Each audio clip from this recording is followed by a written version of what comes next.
Sir Ratanlal जी press को संबोधित करेंगे। नंबर लिख दीजिए जरा सा, जो मिस्ड कॉल हो रहा है।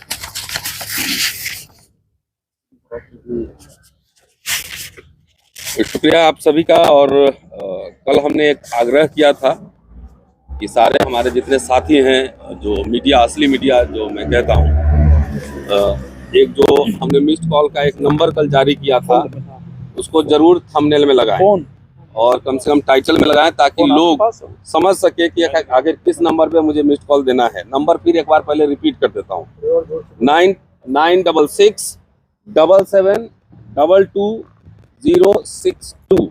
I repeat, 966777222062। ये नंबर है। जो साथी बैन ईवीएम आंदोलन के समर्थन में है, ईवीएम के इस्तेमाल के विरोध में है, वो आए और इस पे मिस्ड कॉल दे। इससे हमें जनता का नब्ज भी पता लगा है कितने लोग ईवीएम के खिलाफ आंदोलन करना चाहते हैं। काफी कुछ हो चुका है, प्रशांत जी बोल चुके हैं, मोहम्मद साहब बोल चुके हैं, काफी कुछ लोग बोल चुके हैं। मुझे सिर्फ एक दो बात कहनी है कि कल भी मैंने कहा था कि ये डू और डाई है। अगर ईवीएम से चुनाव हुआ तो समझिए कि जितने इंस्टीट्यूशंस हैं, जितने डेमोक्रेटिक इंस्टीट्यूशंस हैं, जितने राइट्स मिले हैं कॉन्स्टिट्यूशन से, वो सारे खत्म हो जाएंगे। अन्ना का जो आंदोलन था वो काउंटर रेवोल्यूशन था, और उस आंदोलन से जो निकला वो हम सब देख रहे हैं। इसलिए हमें सच्चे अर्थ में जो एक रेवोल्यूशन करना है, और रेवोल्यूशन कैसे, बैलेट पेपर से करना है। हमें वो रेवोल्यूशन करना है। जानबूझ के रूलिंग एलिट्स ने वैसे मशीन का इस्तेमाल किया ताकि इससे हेराफेरी की जा सके। ये समझिए एक तरह से आजादी, ईवीएम से आजादी की लड़ाई है, और ये पूरे देश भर में जन आंदोलन के रूप में तब्दील होना है। पूरे देश भर में, मैं कह रहा हूँ, रिपीट। और इसलिए कल जिन स्टेट्स का आपने ऑफिस बेरर घोषणा किया है, सारे साथियों से अपील है कि अपने अपने स्टेट हेडक्वार्टर में पहले अपने स्टेट हेडक्वार्टर में कमेटी बनाएं, और इसी तरह का प्रेस कॉन्फ्रेंस हर स्टेट हेडक्वार्टर में पहले हो। उसके बाद जिले वाइज कमेटी बनाएं, क्योंकि ये लड़ाई ऐसी है कि जब तक ये जन आंदोलन नहीं होगा, जब जन आंदोलन होगा, पॉलिटिकल पार्टीज फिर अपना आने लगती है फिर। तो इसलिए सबसे पहले जो सिविल सोसाइटी हमारा है, जो हम लोग सब यहाँ इकट्ठे हैं, इतने रिटायर्ड जजेस थे, प्रशांत जी थे, सब थे, कि इसलिए आप सबकी बड़ी भूमिका है कि बहुत तरीके से वीडियो लगाएं। और खास तौर से हमारे जो बोलने का भी देख रहे हैं, ट्विटर से पोस्ट डिलीट हो जा रहा है, पता नहीं लग रहा है कैसे डिलीट हो रहा है। तो आखिर ये चुनाव आयोग और सरकार दोनों मिली हुई है। जब लोग चाहते हैं, कह रहे हैं कि भाई वीवीपैट दे दो, अपना देख के लगा कि गलती होगा तो हम अपना फाड़ लेंगे, इनवैलिड कर लेंगे, वो भी नहीं दे रही है, अपना मशीन दिखा रही है। इसका मतलब तिनका नहीं, पूरी दाल काली है, पूरी की पूरी दाल काली है। पूरा जो है ये मिला हुआ है।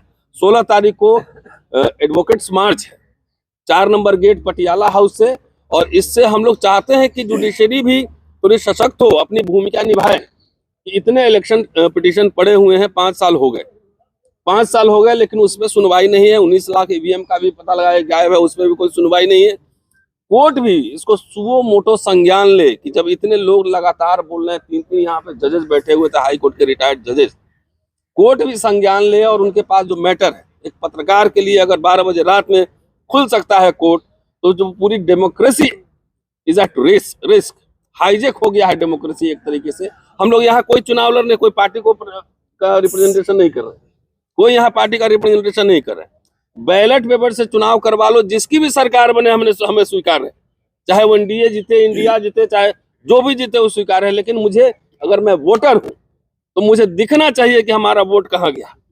जिस देश में 80 करोड़ से ज्यादा लोग कह रहे हैं कि खुद ही सरकार कह रही है कि 5 किलो अनाज दे रहे हैं, जहां पे इलिटरेसी का रेट इतना हो, जहां के मोबाइल लिमिटेड हो, जहां पे लोग टेक फ्रेंडली नहीं है लोग, यहाँ जितने लोग बैठे हुए हम लोग खाली काम चलाओ जानते हैं, मोबाइल हैंडल करना, कंप्यूटर हैंडल करना, लेकिन टेक्निकल हम लोग को भी कोई कहेगा कि ये जरा आप कैसे टेम्पर होता है बता दीजिए, हम नहीं बता सकते। ये सवाल ट्रस्ट का है। ये हमारा ट्रस्ट ईवीएम मशीन पर नहीं है।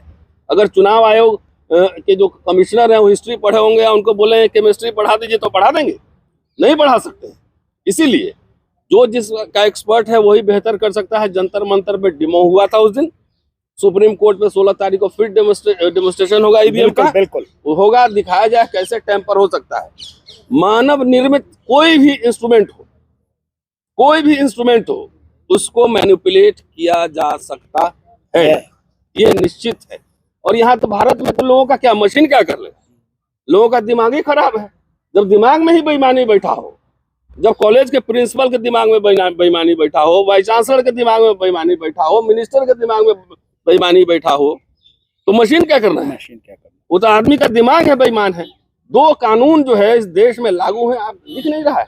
लड़कियां वहां बैठी हुई हैं और तब भी कॉन्फिडेंस है कि हम 400 पार कर लेंगे। कहाँ से 400 पार कर लेंगे?